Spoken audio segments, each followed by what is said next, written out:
नमस्ते, मैं हूँ संजय दीक्षित और आप देख रहे हैं दी जयपुर डायलॉग्स। आप सभी से अनुरोध है कि कृपया चैनल को सब्सक्राइब करें, बेल आइकॉन दबाएँ, वीडियो को लाइक करें और शेयर भी अवश्य करें। और ये हुडी जो आप देख रहे हैं, इस प्रकार की हुडीज़, पोलो शर्ट्स, राउंड नेक शर्ट्स, कुछ मग्स इस प्रकार के और साइन्ड बुक्स ये सब आपको आपणा मर्चेंडाइज़ स्टोर पर मिल जाएँगी। आप क्यूआर स्कैन करके वहाँ देख सकते हैं या फिर नीचे डिस्क्रिप्शन से जा सकते हैं। कल बहुत बड़ा दिन है। कल बहुत बड़ा दिन इसलिए है कि धारा 370 वाला सुप्रीम कोर्ट के संवैधानिक पीठ का निर्णय आने वाला है। लिस्टिंग हो गई है और कल सवेरे यह निर्णय सुनाया जाएगा। अब इसमें क्या संभावनाएँ हैं? यदि आप देखें तो हमारी सारे के सारे जो पंचमक्कार प्रवृत्ति के लोग हैं, वो पंचमक्कार प्रवृत्ति के लोग जो हैं वो एक प्रकार से आत्मसमर्पण करके बैठे हुए हैं और कह रहे हैं कुछ नहीं होना यार, इसमें तो ये कहा जाएगा कि हाँ भाई ठीक है, जो हुआ सो हुआ और जो भी हुआ सो ठीक हुआ। अब आपको याद दिला दें कि किस प्रकार से इन लोगों ने कपिल सिब्बल के नेतृत्व में पूरी तरह से चुनौती दी थी।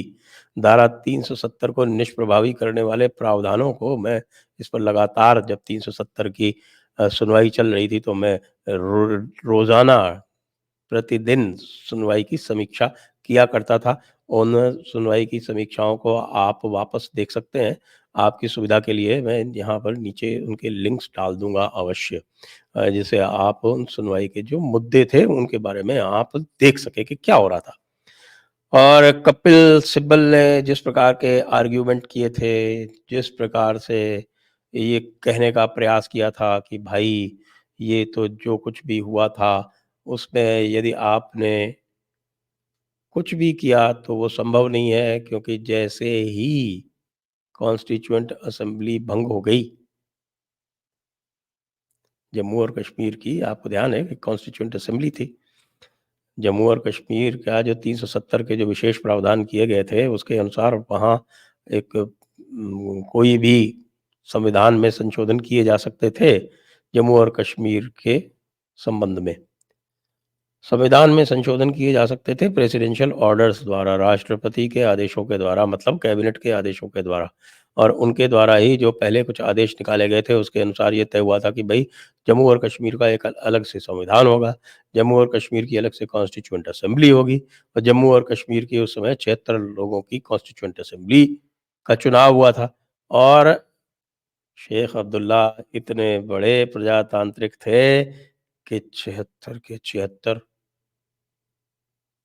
उनके ही लोग जीत गए। कैसे? 73 में तो चुनाव ही नहीं हुए। 73 में से तो चुनाव ही नहीं हुए। उनमें से भी 73 में से करीब 45 या 47 पे एग्ज़ैक्ट नंबर मुझे भी याद नहीं है। उसमें तो एक ही एक नॉमिनेशन फ़ाइल हुआ है, यानी कश्मीर वैली में किसी दूसरे ने दूसरा नॉमिनेशन फ़ाइल किया ही नहीं या करने ही नहीं दिया गया। जम्मू में जो वहाँ की प्रजा परिषद हुआ करती थी एक पार्टी जो प्रजा परिषद ने वहाँ जितने भी नॉमिनेशन फाइल किए वो सारे के सारे रिजेक्ट हो गए। और चूँकि संविधान लागू नहीं था तो कोई आपके पास रास्ता भी नहीं था कि आप उसको किसी भी प्रकार से किसी कोर्ट में भी चुनौती दे पाएँ। तो 2 चुनाव हुए, वो लद्दाख में और उनमें दोनों में ही नेशनल कॉन्फ्रेंस जीती। नेशनल कॉन्फ्रेंस के पास पूर्ण बहुमत नहीं, एक मत था। ऐसा आपने किसी आपने तानाशाह देश में सुना होगा, लेकिन किसी लोकतांत्रिक व्यवस्था में ऐसा पहली बार हुआ होगा और भारत में तो पहली बार और अंतिम बार ही हुआ है। ऐसा जम्मू-कश्मीर में संभव था, उस समय के प्रावधानों के अंतर्गत। और बाद में फिर जब ये कॉन्स्टिट्यूएंट असेंबली बन गई, कॉन्स्टिट्यूएंट असेंबली बनने के बाद पता चला कि भाई शेख अब्दुल्ला तो खतरनाक खेल खेल रहे हैं, पाकिस्तान के साथ जाना चाहते हैं, तब उनको हटाया गया रातों-रात, उनको कैद कर लिया गया उसके बाद फिर दूसरे जब आपके बख्शी गुलाम मोहम्मद बने तो उन्होंने भी कोई प्रयास नहीं किया कि धारा 370 को निष्प्रभावी किया जाए या हटाया जाए, अपितु उन्होंने ही जो कॉन्स्टिट्यूशनल ऑर्डर 1954 है, जिसके अंतर्गत धारा 35 ए जैसी धाराएं जोड़ी गई हैं, उसके तहत संविधान में संशोधन करवाए कितने पूरा का पूरा संविधान जो है जम्मू कश्मीर के संबंध में बदल दिया गया। 91 जी 91 अमेंडमेंट हुए उसके अंदर, सब परंतुक शरंतुक सब मिला मिलू के, और धारा 35 ए जैसा अमेंडमेंट डाल दिया गया जिसके तहत वो पूरी तरह से भारतीय संविधान के विरुद्ध जाके कुछ भी कर सकते थे। कोई फंडामेंटल राइट्स भी वहां पर लागू करने की आवश्यकता नहीं थी, वो तो धीरे धीरे बाद में लागू हुए। उसके बाद कॉन्स्टिट्यूंट असेंबली के बाद जम्मू कश्मीर का अपना कॉन्स्टिट्यूशन बन गया, और जम्मू कश्मीर कॉन्स्टिट्यूशन बनने के बाद में जो एक परंतुक था टेम्पररी प्रोविजन के अंतर्गत, उसमें ये लिखा हुआ था कि भाई ये सारे के सारे प्रावधान प्रेसिडेंट द्वारा समाप्त किए जा सकते हैं, परंतु यह आवश्यक होगा कि जम्मू कश्मीर कॉन्स्टिट्यूंट असेंबली की सहमति ली जाए। कंसल्टेशन लिखा है उसमें, वैसे तो वो कंसल्टेशन का ही अर्थ जो है उसको लेके ही बड़े उसमें पेच हैं, क्योंकि कहीं पे कंसेंट लिखा है, कहीं पे कंसल्टेशन लिखा है, तो वो कंसल्टेशन का जो मतलब उसके ऊपर बड़ी लंबी चौड़ी बहस हुई, और कपिल सिब्बल का ये कहना था कि कॉन्स्टिट्यूएंट असेंबली के खत्म होते ही तो ये प्रावधान समाप्त हो गया, इसलिए तो इसमें कोई परिवर्तन हो ही नहीं सकता।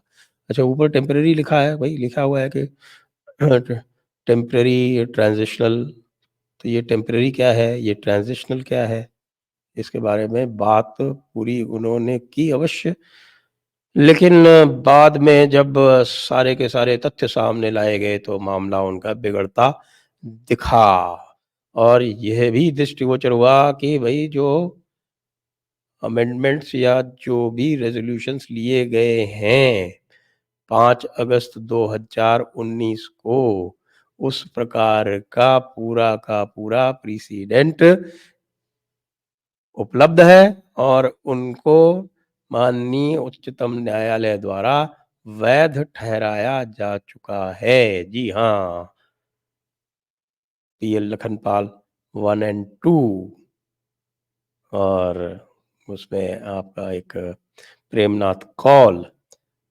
उसके बाद संपत कुमार, और फिर मकबूल दामनू, ये 5 संविधान पीठ के निर्णय ऐसे हैं जिनके कारण ये नहीं कह सकते कि जो भी कार्य किया गया वो गलत किया गया, क्योंकि ये भी था कि साहब कि जब प्रेसिडेंट्स रूल में नहीं किया जा सकता, लेकिन प्रेसिडेंट्स रूल में भी पहले हुए हैं, जगमोहन के कार्यकाल में 2 बार हुए इसी प्रकार के अमेंडमेंट्स। तो सारी चीज़ें लाने के बाद और जिस प्रकार के प्रश्न पूछे जा रहे थे पीठ द्वारा, उसका समुचित उत्तर न दे पाने के कारण जो इनकी स्टार स्टडेड टीम थी, जिसमें कपिल सिब्बल तो थे ही, गोपाल सुब्रमण्यम जैसे लोग थे और दुष्यंत दवे जैसे लोग थे। ये सब कुछ न कुछ कहते अवश्य रहे, लेकिन मुझे तो नहीं लगा कि तुषार मेहता और राकेश द्विवेदी के तर्कों का इनके पास कोई उत्तर था। तो कल मुझे तो पूरी अपेक्षा है कि जो सरकार का पक्ष है, उस पर सुप्रीम कोर्ट, माननीय उच्चतम न्यायालय की संविधान पीठ मोहर लगाएगी। इनके एक जो जज साहब हैं, यानी कि कौल साहब, संजय किशन कौल, वो 25 दिसंबर को रिटायर हो रहे हैं। तो इसलिए ये अत्यंत आवश्यक था कि उनके रिटायरमेंट के पहले ये निर्णय आ जाए, नहीं तो फिर दोबारा पूरी हियरिंग करनी पड़ती। तो इनके रिटायरमेंट से 14 दिन पहले, 2 हफ्ते पहले ये निर्णय आ जाएगा। अब यदि निर्णय सरकार के पक्ष में आता है, तो इसके क्या मायने होंगे, यह बहुत महत्वपूर्ण है। देखिए, अभी-अभी आपने देखा होगा कि पीओके से संबंधित प्रावधान, आपके रिज़र्वेशन से संबंधित प्रावधान, जम्मू और कश्मीर की असेंबली में 9 सीटें जो हैं वो आरक्षित की गई हैं शेड्यूल्ड ट्राइब्स के लिए। पहले नहीं होती थी। 7 सीटें शेड्यूल्ड कास्ट के लिए। उसके अतिरिक्त विशेष नॉमिनेशन का प्रावधान किया गया है। 2 कश्मीरी पंडित जो हैं वो गवर्नर द्वारा लेफ्टिनेंट गवर्नर द्वारा नामित किए जाएँगे, जिनमें 1 महिला होगी और एक जो पीओके से जो रिफ्यूजीज़ आए हैं, उनमें से एक व्यक्ति नामित किया जाएगा लेफ्टिनेंट गवर्नर द्वारा। अब इसको लेके सारी कश्मीरी पार्टीज़ में बहुत मरोड़े हैं। साथ में पीओके के लिए 24 सीटें आरक्षित कर दी गई हैं। अब मेरा तो ये मानना है कि इन पीओके के लिए जो आरक्षित की गई हैं, इन पर भी नॉमिनेशन कर देना चाहिए। इससे क्या है कि संदेश बिल्कुल स्पष्ट चला जाएगा पीओके वालों को। वैसे भी पीओके में इस समय बहुत आंदोलन जैसी स्थिति है और उस आंदोलन जैसी स्थिति को भुनाया जा सकता है यदि आप पीओके के माध्यम से पीओके के लोगों का यहाँ पर नॉमिनेशन करने लगें और पीओके के लोगों के नॉमिनेशन करने में जो लोग पीओके से आए हैं, वो भी उसमें सम्मिलित होते हैं। आप किसी का भी कोई आवश्यक नहीं है कि साहब कि आप मीरपुरी मुसलमानों का ही करें। वहाँ से आए हुए लोगों में बहुत बड़ी संख्या में हिंदू और सिख हैं।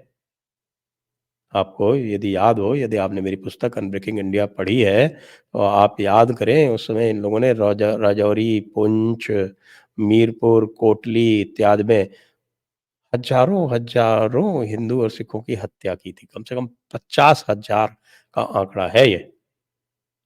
तो उनके प्रति कुछ न्याय हो सकेगा इस माध्यम से। तो आइए हम प्रतीक्षा करते हैं इस बहुप्रतीक्षित निर्णय की और इसके माध्यम से भारत में एक नई आशा, एक नई ऊर्जा, एक नई प्रेरणा का संचार हो सकेगा, ऐसी हम कामना करते हैं। जय हिंद, जय भारत, वंदे मातरम।